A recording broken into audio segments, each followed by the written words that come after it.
Welcome to the Virtual Women's Forum, a groundbreaking initiative empowering women across generations. This collaboration between WSD Women and the East African community, women's intergenerational dialogue paves the way for transformative connections. Our mission is to unite senior women leaders with young visionaries for mentorship and impactful dialogue.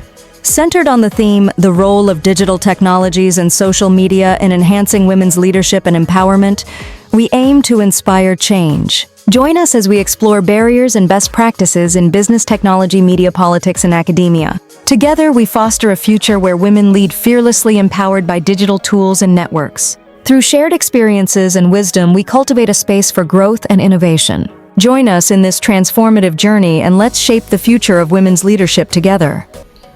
I was once told that leadership is all about being the loudest person in the room. Well, I didn't plan to be a leader. I just refused to stay invisible. Namaste everyone. I am Medha Sharma. I am the founder and president of Visible Impact, a young women-led organization based in Nepal. Growing up, I was just another simple and ordinary girl. I wanted to study science and perhaps become a doctor. But along the way, I discovered that there is something more important, more urgent than healing the bodies.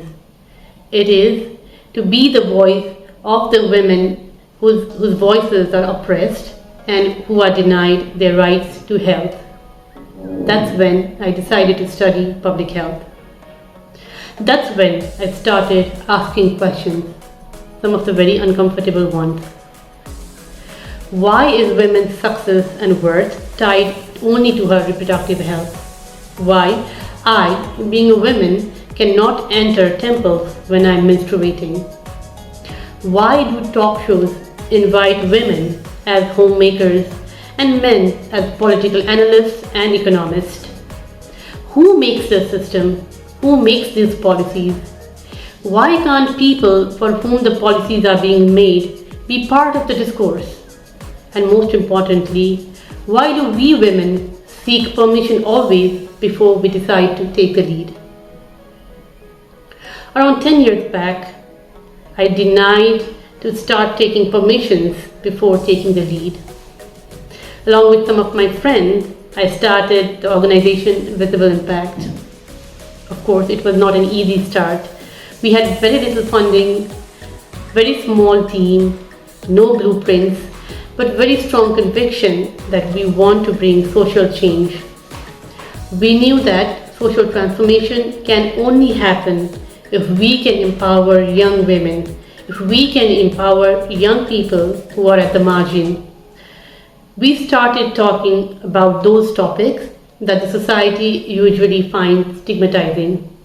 We empower young people regarding their menstrual health, regarding their family planning, contraceptives, safe abortion, artificial intelligence, leadership building, and so on.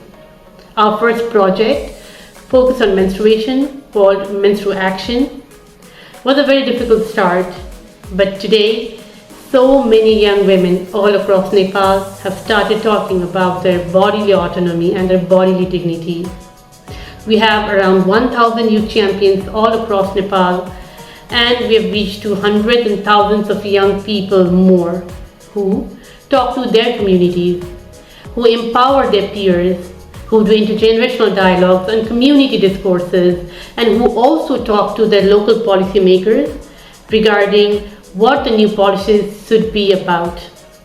They have discussions on topics like menstruation, safe abortion, and all these sort of issues that shapes their future. These days, there's so many local campaigns and local movements, and young girls are starting to pull each other up. And I feel really proud because I think that's what intergenerational dialogue is all about.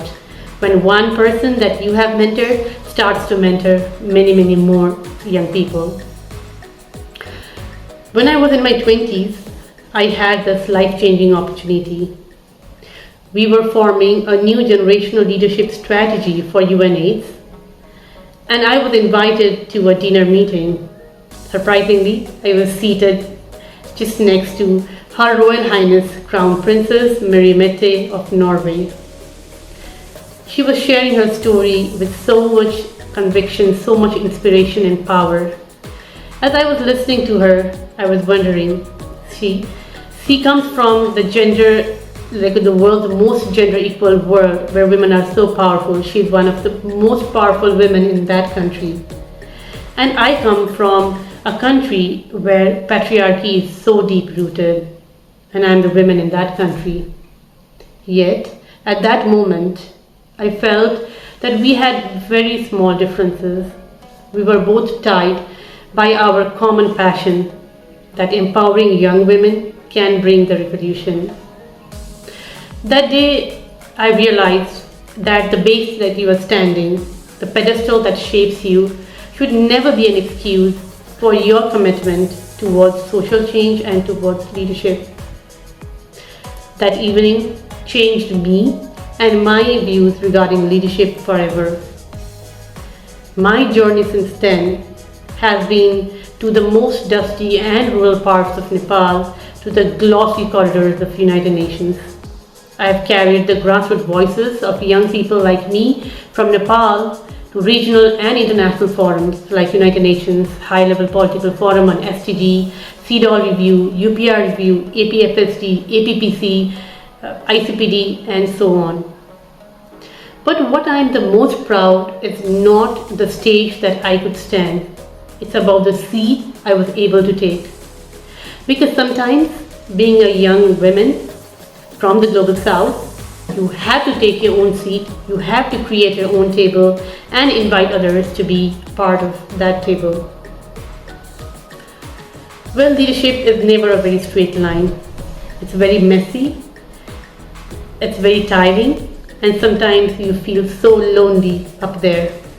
There have been times when I've doubted myself. There have been times when donors have pulled out the project, when the projects have failed, and the system that we have been trying to shift becomes much more heavy.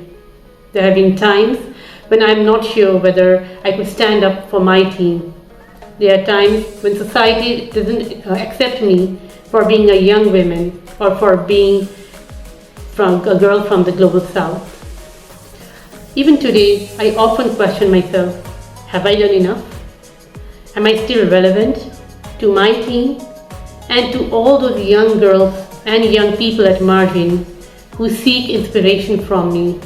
What can I do more so that I can still be an inspiration to them? Each time I feel sad, each time I doubt myself, I rise up again. When I attend programs and then young girls come to me and say, Didi, I never realized my one voice could be so important, that's when I feel proud. That's when I go back and realize, why did I start all of this? So finally, what have I learned in all these years? There are three things. Firstly, leadership is not a title. It is an act of service. Learn to lead even when nobody is watching. Secondly, collaboration is power. In today's world, you are not able to achieve anything alone. Rarely anything happens just because of a single person. And thirdly, being caring is not weakness. Empathy, I believe, is the very strongest form of influence. So, to all those young women who are listening to me today, your story doesn't have to start with power. It can start with persistence. You do not have to wait for permission to lead. You do not have to fit under anyone's definition of success. Sometimes, the most powerful thing you can do is help others, to be an inspiration to others. Because when you help and pull others up, you become a leader. I wish every woman up here today the strength to dream boldly, speak bravely, and lead unapologetically. Thank you so much.